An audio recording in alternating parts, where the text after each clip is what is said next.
That was his standard dress in town. That's how he was known. And that is how he even went up to Legico. You will see, if you read the Note of Uhuru, there is a place where they are now discussing the dress, Jaramogi's dress in Bunge, how he should get into Bunge. Eventually he won that and was able to be going to Bunge without having to put up a tie.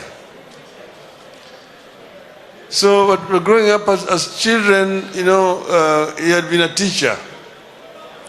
And therefore he was very, very strict with us as children. He wanted us to grow up like any other native children around. And we had it very rough, me and Uhuru here, as children. But now, in retrospect, we are grateful to him that by treating us like ordinary people, we grew up as true Kenyans, and we therefore understood the problems the ordinary peasant children were experiencing in the rural areas. We were removed from schools here in Kisumu and taken back to a rural school down there. We lost 2 years of our education because of transfer from Kisumu to the rural home there. Because when we went there, they said we were too small to go to standard 3. So we had to go and start again in standard 1. But that was okay for us. We think that it was a good experience. It prepared us for life in the future. But Jaramogi, this other aspect of Jaramogi which has not been properly appreciated. Jaramogi the teacher. Jaramogi really wanted people to get education. And he spent a lot of his time and a lot of his money trying to promote education among the Kenyans. At the time he died, there were 54 children in different stages of education. Some were in nursery, primary, secondary, and university, whom he was sponsoring. We decided as a family to ensure that all those children would get education in accordance with their abilities. And through the foundation, we raised money and we ensured that all the 54 children Jaramogi was sponsoring got education. It was a time when there was nothing like CDF. But we managed to ensure that these children got education. Some we sent abroad to universities in honor of Jaramogi. But he had started this thing much earlier. When he resigned from teaching in Maseno and came and set up a business here, he was helping very many students who wanted to go abroad. And when he now became the chairman of the Luo Union, he now actually institutionalized it. Very many students who went abroad in those days got support from Luo Union. And when he went on a trip, he had been invited to go to India.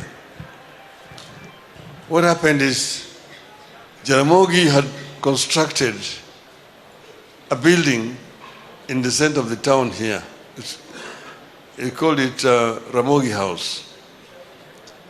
And that building was completed in 1951. So in 1952, he invited the governor.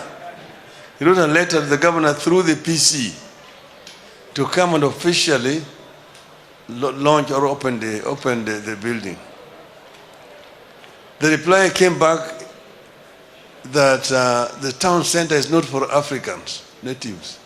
That Africans should go and build in the native reserves. The town center is only for Europeans and Asians. So that is in Note to Uhuru, you can read it there. So after that rejection, he now wrote to the Indian High Commission By that time, India had attained independence and had posted a high commissioner here in Nairobi who was representing the whole of Eastern Africa. It was called Sir Upper Sahib Pant. So Upper Sahib Pant accepted the invitation to come. So he came here to Kisumu to open the building.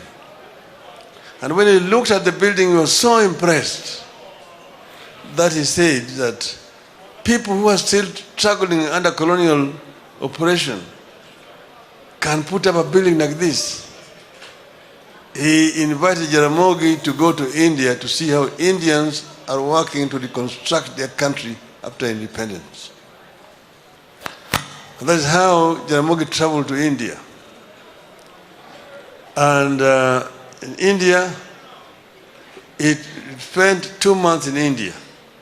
He traveled the length and the breadth of India, met so many people, the Minister of Education, the Minister for Culture, the Minister for Industries. He toured from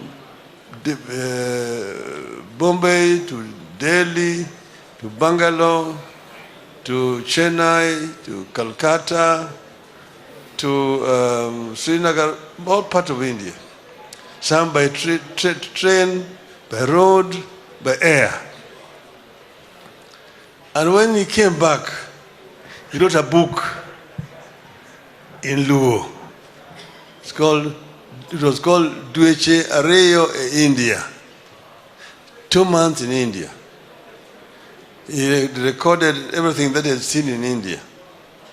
That book was later on translated by an Indian friend of him, Ambubai Patel, into English. And the copies are available there. You can buy them. 2 months in India are available there. Noted Uhuru is also available there. Flames of Freedom is also available there. Anybody who wants can buy. In that book, he was so impressed. He met with the then Indian Prime Minister, Jawaharlal Nehru. And they had long discussions. And he signed an agreement there with the Indian government that he could send Kenyan students to go and study in India.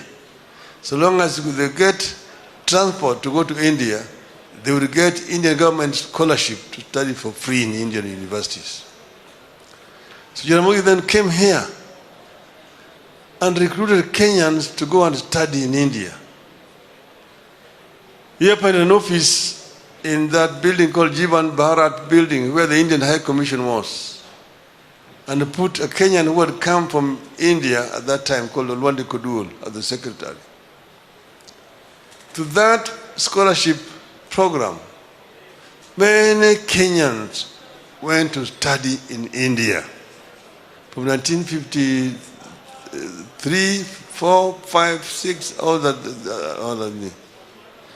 People like from here, I can give you some names. Odongo Mamu, Omolo Kero, Tomo Kelo Dongo, Odero Joey, Akoko Mboya, Mauro Keo, and out there, Joe Karanja, who became the first High Commissioner in London, Vice Chancellor of University of Nairobi, and Vice President. Henry Waridi, the first Member of Parliament for Mukurweini. Kalembe Ndile was an MP for somewhere in Ukambani. Omoto Kibwezi. Omoto Masahalia was Masahalia. We used to live together with him. Here he was working at Lutheran near here company. S.M. Otieno. All those were students who Jaramogi sent to study in India. This is long before airlift. So the Indian package was much earlier than the airlift. And the airlift only had about 300 people. But then after that, when Jaramogi traveled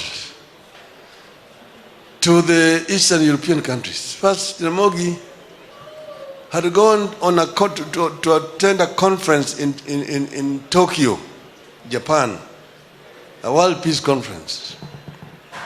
When he was at that conference in Tokyo, he met with the Chinese delegation. The Chinese delegation invited him to go and visit China, and he accepted. That is how Jaramogi went to the East.